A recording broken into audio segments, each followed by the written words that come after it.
Hello Halloween fans, how's it going? I'm your host Douglas here at Drown Boy Productions and you're watching the 31 Days of Trick or Treat.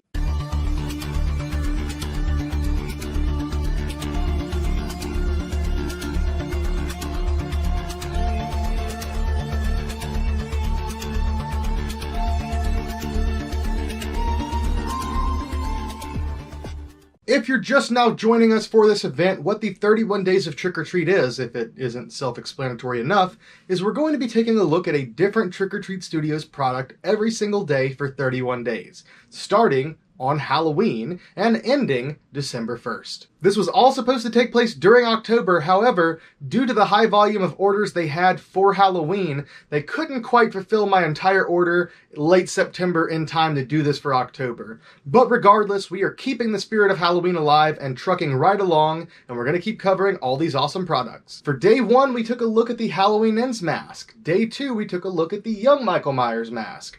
Day 3, we stared deeply into the dead eye of Michael Myers.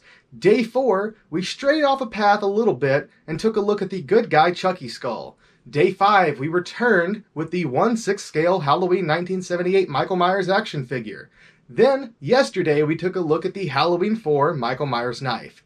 Today, we're not looking at anything Michael Myers related, but it is Halloween. Because today's item is the injection molded plastic Halloween 3 witch mask. Also guys, don't be worried about that lengthy recap happening at the beginning of each and every one of these videos, at least for every day. We're only going to be covering the stuff that we took a look at that week. We'll do it a week at a time and that's it. Today's item is a cool one and a new product. Of course, many of you out there are already familiar with the Trick or Treat Studios latex versions of the Halloween 3 masks. They initially did a non-glow run of the witch, the skull, and the pumpkin. And then in the past couple of years, they decided to add a glow variant of the witch, the skull, and the pumpkin in latex. And just recently, they have released these new injection molded plastic versions of course, the witch, the skull, and the pumpkin. And I wanted to check out at least one of these in person. I thought about grabbing the full set, but don't currently have the space for it. And they all are equally awesome masks, of course, but the witch seemed like a really cool one to get in plastic. My reasoning for that is that the skull is a one-piece latex mask. The pumpkin is a one-piece latex mask. The witch, however, is 2 pieces. Typically, you have the mask itself and then the hood separate. Now, these plastic masks are awesome for a few different reasons. Number 1, let's just think about somebody else for a change. Obviously, I love latex masks. Got plenty of them. Wear them, doesn't bother me. But there are some people out there who do love Halloween and love masks who can't collect latex because they're allergic to latex. And if you can't find those extremely expensive old school vinyl copies of these masks, the plastic mask is going to be your next best thing. So yeah, maybe you have a latex allergy, or maybe you're getting this for a child. It's a very simple, easy to wear mask. Some kids can't handle a full overhead mask being put on.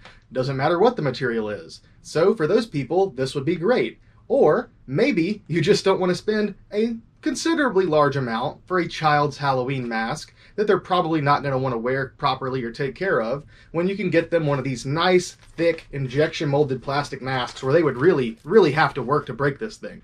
And hey, I guess also if you're the type of person, like myself, who likes to customize your masks, a hard plastic mask is going to be super easy to repaint, whether it's hand painted or maybe you have an airbrush, but you're a little bit too nervous to actually do the latex and paint mix and try painting latex masks. Well, these are a nice mask to practice your airbrush skills on. And speaking of different ways to paint these, they actually do offer 2 different versions of these.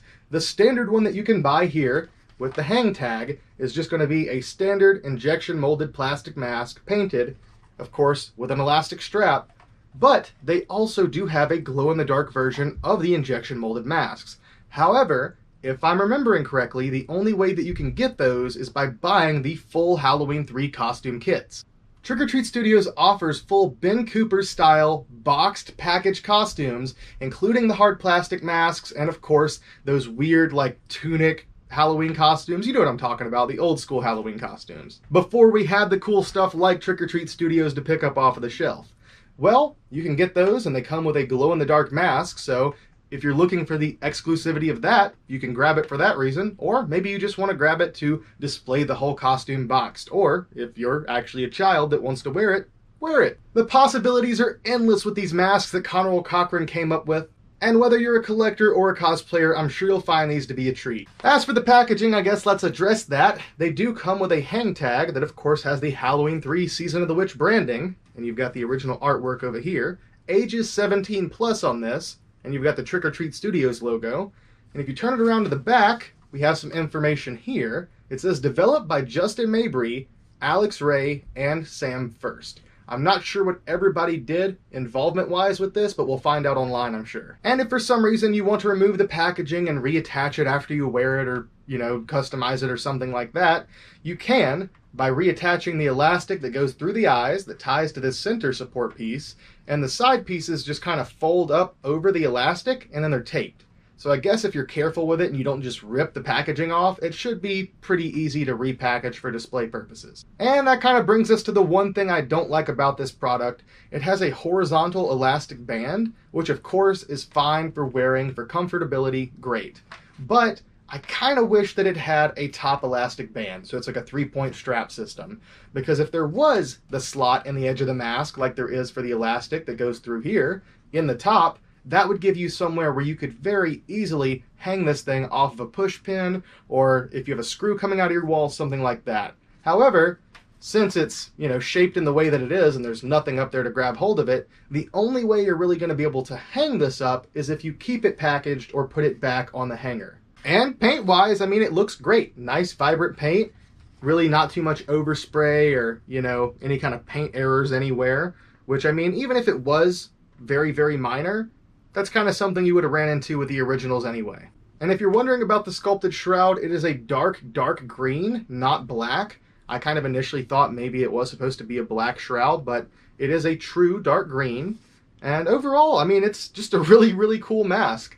I'm kind of debating on keeping this one as is, or maybe even customizing it to make it look like the old promo imagery of the H3 Witch. I think it had a spider crawling out of its mouth. I feel like something like that would be pretty cool to display. But regardless, we are now at the part of the video where it's time to read the excerpt from the Trick or Treat Studios website. So here we go. For details, it says, Trick or Treat Studios is proud to present the officially licensed Halloween 3 Season of the Witch Face Mask. This injection-molded mask is a reimagining of the latex mask seen in the film. As a retro-inspired mask with an elastic strap, it is easy to wear and great for display. And that's pretty much it information-wise. It doesn't say much about the artists that were involved.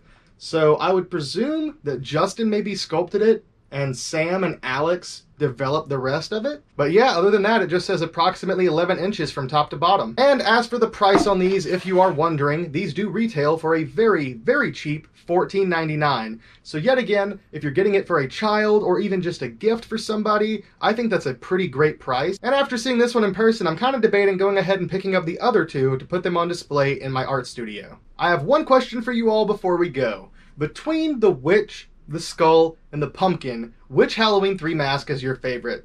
As for me, it's almost impossible to choose because they're all such iconic masks, but I'm curious to hear, for those of you watching, which one is your favorite and why? But with that being said, I guess there's nothing left to do but give you guys some nice close-ups of the mask. I hope you're enjoying all the videos so far from the 31 Days of Trick or Treat event. A huge thank you to Justin Mabry and Brawlin' Bo Cooper yet again for helping me get everything I need for this event.